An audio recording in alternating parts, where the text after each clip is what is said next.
Hello, hello. I want to welcome everybody to another episode of the In and Out Show. We have some special guests with us today.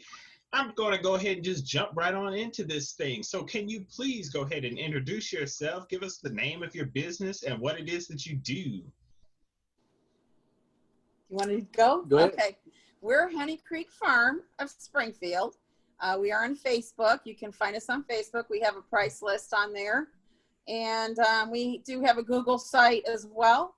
So you're able to Google honey and you'll find us. We sell more than just honey though. So hopefully a rundown of what we have will be forthcoming. Her name is Tressa Hoffman and I'm Jeff Hoffman. Awesome, awesome. Yeah, and you showed me your items and you definitely have a lot and I love it. So when did you guys decide to turn it into a business? Well, the business she started gardening we've been gardening for a lot of years, but when she retired, she was looking for something to do. So in 2013, after retirement, she decided to pick up on the Honey Creek Farms business, and that's how we got started. And then we moved, marketing and all that kind of stuff. So we did Springfield Farmers Market for 6 years, and we took a year off, and then I did CSA. We were doing events though that entire time. Sure. And we currently are doing a CSA. So we have a community supported produce. So, I don't know if we're going to do that this year because we're going to be traveling, but yes, we do events still. So I like that. So, how difficult is it for you guys to get your items and to produce it? Well, he's the beekeeper. Yeah. So we do have currently 8 hives, but we did manage to lose one. When they say there is a bee problem, there really is a bee problem. Gosh. We usually lose about 50% of our hives. So we managed to bring them out every year. We split them. We capture a lot of swarms, and for some reason they like our yard. But yeah, it's difficult. I mean, it's a lot of work to produce honey. And then I save all the beeswax, and I try to use that upwards towards skin products and stuff like that, all to reuse that valuable hypoallergenic product. Nice. Nice. Very nice. As far as gardening goes, it's very difficult at times. You're working with Mother Nature, you're dealing with hers, you're dealing with soil, you're dealing with trying to keep things watered, trying to keep things weeded. That's the biggest challenge in gardening, in my perspective.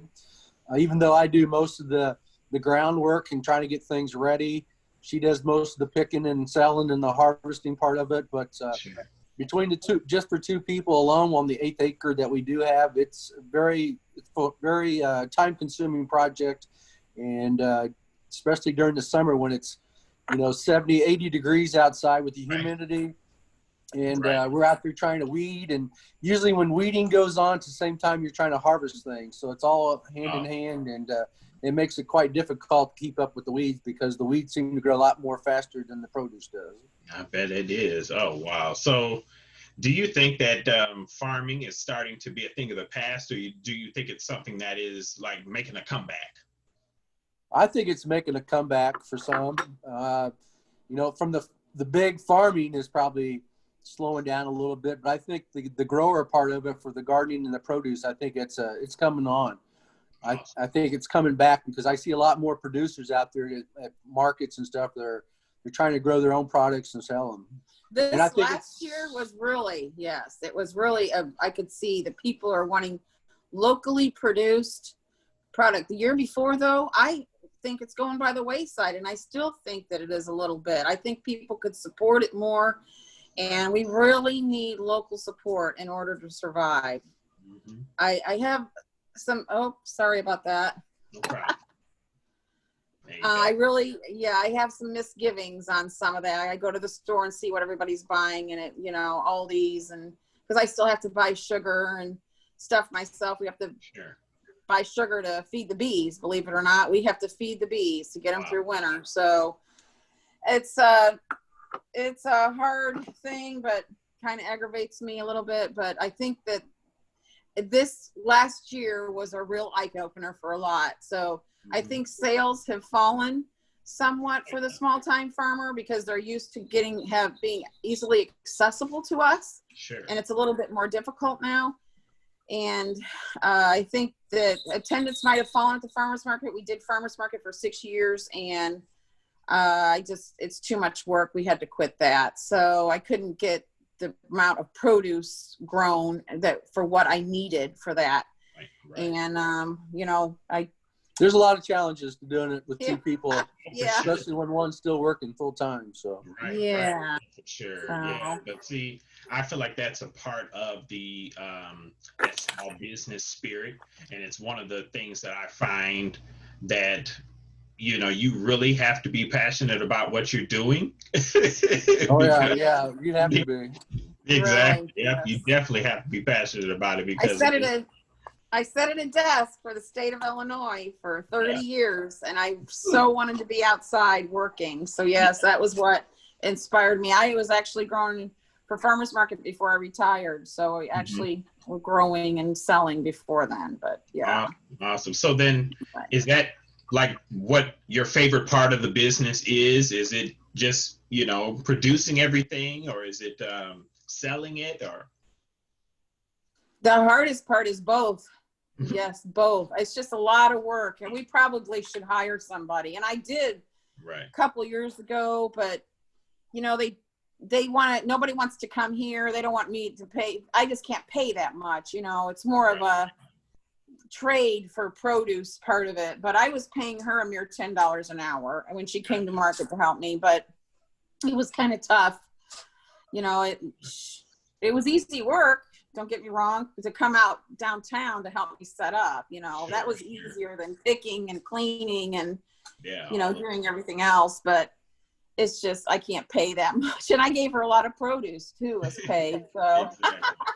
Wow. Yeah, it sounds like it is intense. But I feel like you guys, you're passionate about what you do. And I feel like that's half the battle. And then the other half is just trying to make sure that people know exactly what you're doing. And that's one of the things that, that I'm trying to do with this platform is to let everyone know that there are so many small business people out here, whether or not it's in farming or baking or, doing crafts or whatever. And, and we need the support, like you said. We need that support. I appreciate you doing that, Andre. I really appreciate that. I think that's great. No problem. Yep. Let's go ahead and jump into our random question. All right. And either one of you guys can answer this. Okay. So, if you could be any cartoon character, which one would you be and why? I feel like Elmer Fudd, because Elmer Fudd's always one out working in the ground, working the garden, doing all the dirt work. That feels like what I feel like, Elmer Fudd. I like that. That's hilarious. What about you, Tresta? Oh, Speedy Gonzalez. Yes. I feel like I got myself pulled 10 different directions. And Right. Off with I got 3 projects going on at once. It's just Gonzalez. Exactly. It'd be great to be able to go real fast. So could you let us know exactly where we could find your items again? The Facebook page is Honey Creek Farm, Springfield. And there is a price list on there.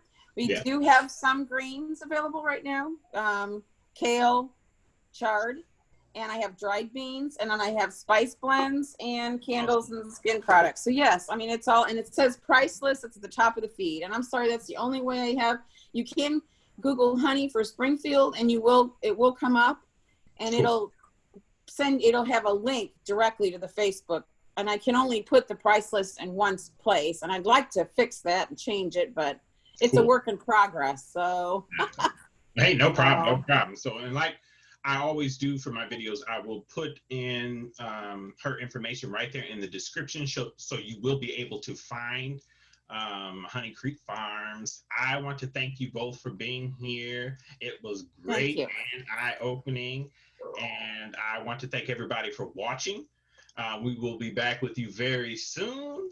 And remember one thing, come to In and Out, where you just might find something you can't live without.